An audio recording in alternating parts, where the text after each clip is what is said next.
We are born nameless.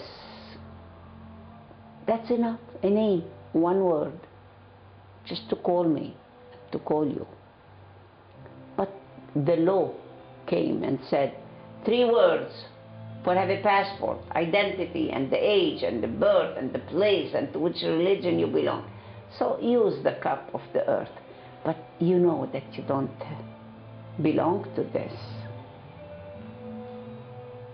Labels and degrees and what's your specialty, what's this?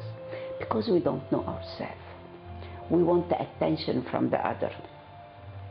People have a very great desire to remain knowledgeable because knowledge is security and knowledge is power. That's why each century invents its own nonsense, because there are millions of problems which can never be solved only with knowledge, with education, with titles, with words that have no explanation, just titles. We invent new words that you don't understand them, but the man who is wearing a white robe or who is putting a big cross here or a big ring or whatever, just to make him feel inferior. He is superior, he is the king. The throne is here and the chair, and the other is the boss and the chairman. Like the gift. You are not the box. You are not the papers. You are not. You remember that little girl that she brought to her dad? Beautiful box, beautiful wraps and papers and this. And then Daddy said, you spent all this money for this paper, for this, and the box is open, and now it has nothing, it's empty. And she said, Grandpa, it's not empty. I filled it with all my kisses. And he felt, I filled my body and my being with your hug, with your love. So the kids are innocent and they live with this existence, this emptiness of the existence. But now, because we have no mother, no father anymore, no family, they want to play with something. So we give them all these toys. And the kids, they want a hand. They go to this mannequin and they touch them. Because they want a real hand. The hand of the mother is not real. The voice of the mother, the kiss of the mother, the plastic face and plastic body. Doesn't have a lap anymore. Laptop. But I ain't do lap, I want to.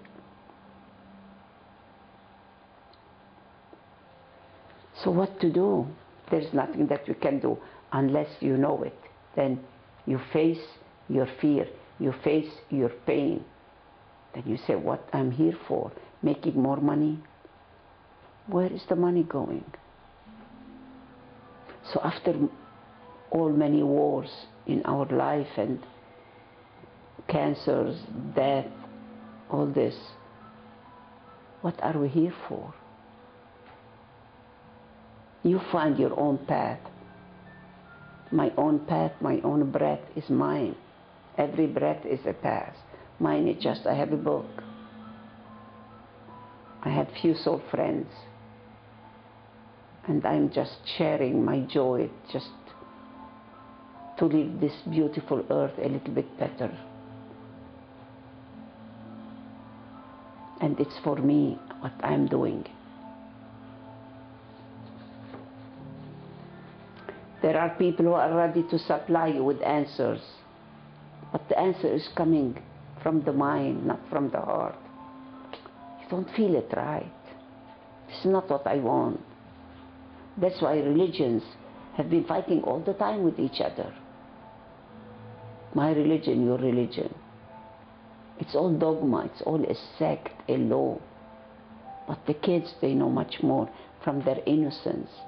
Little Sally was, doing a painting or writing, and Mama asked, what are you doing? She said, I'm drawing a picture of God.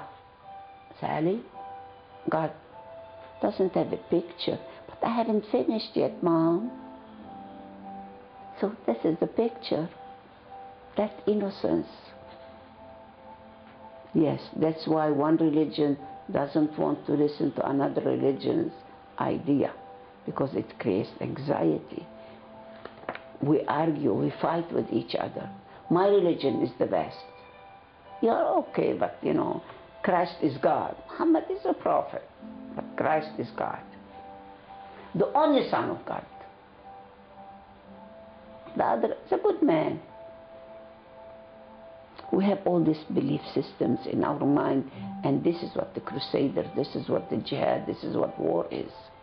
I'm better than you. We all speak about God. Nobody knows what God is. We have created our own God, our own prophets, our own identity. And this is why war all the time, killing and bloodshed.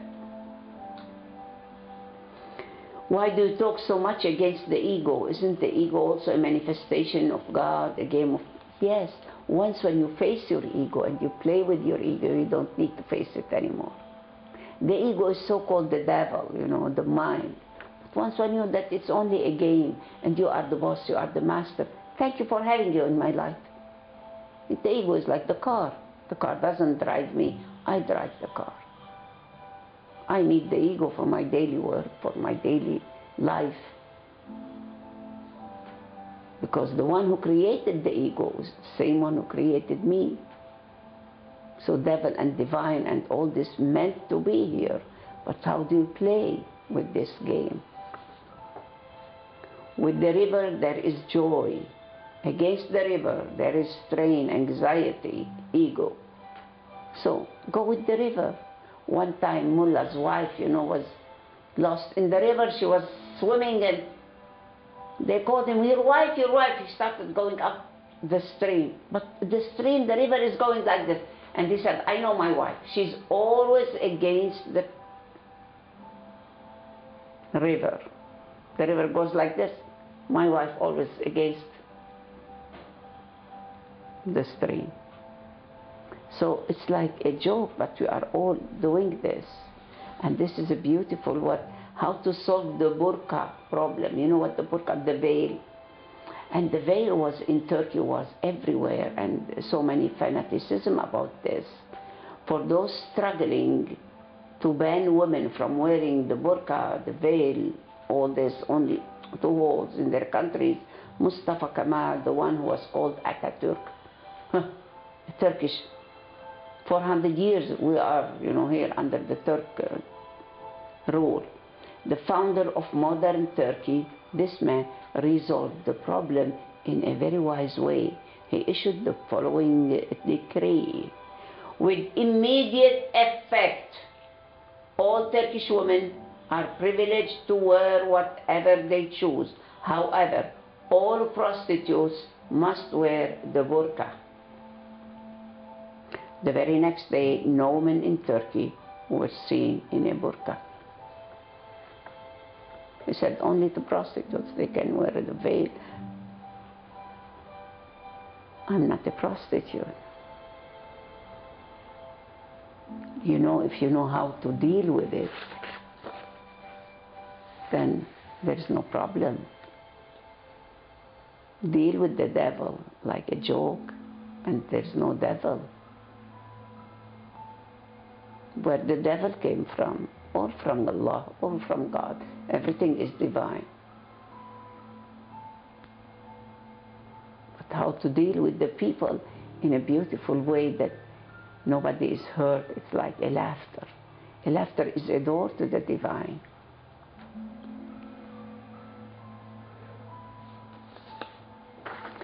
So beautiful, look at this one, and the moral of this story is always keep. Let's read it. I was a very happy man. My wonderful girlfriend and I had been dating for over a year, so we decided to get married. There was only one little thing bothering me. It was her beautiful younger sister, Sophia. My prospective sister-in-law was 22, and she's very beautiful, and tight miniskirts, and gently was braless.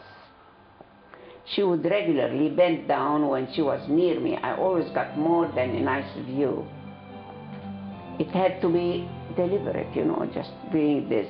She never did it around anyone else. One day she called me and asked me to come over to check my sister's wedding invitations. She said, come over.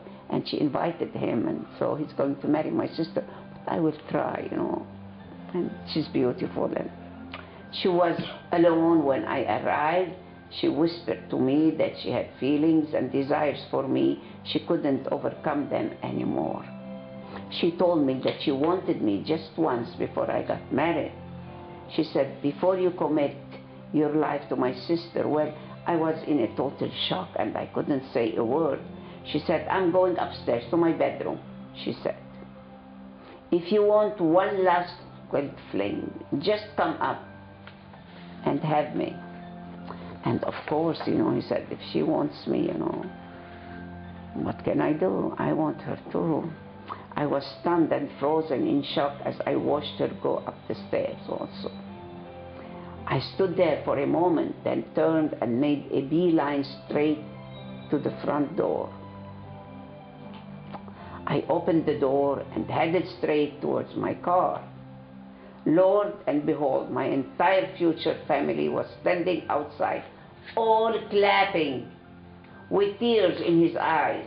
My father-in-law hugged me. He said, Sergio, we are very happy that you have passed our little test. We wouldn't ask for a better man for our daughter. Welcome to the family, my son. But what for? He went to the car. And the moral of this story is always keep your condoms in the car. You don't know what's in the mind of the other. And he saved his life by this little step. If the condom was in the pocket or in his bag or whatever. But they all said, okay, we'll have a test. And this lesson is for all of us. Always be aware when somebody asks you a question. Let the question be with another question. Don't say the answer. They don't believe it, they don't trust you, they don't respect you. Always keep asking. And this is how we deal with it. That we don't know, but the more we ask, the more we open the heart, the more we empty the cup, the more we go, you know, to the deeper and the deeper of the well.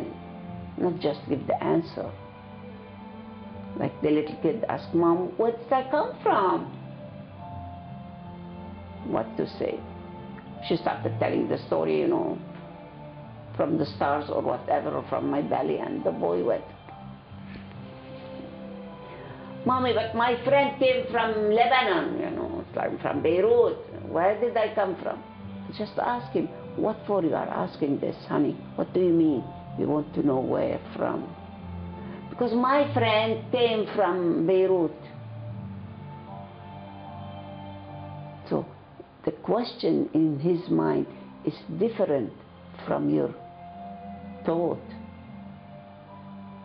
from your perspective. What is he asking for? At the same here. Lady on the phone. Hi sir, I want to meet and talk to you. Good. No time. Can you call me tomorrow? And he said yes, tomorrow.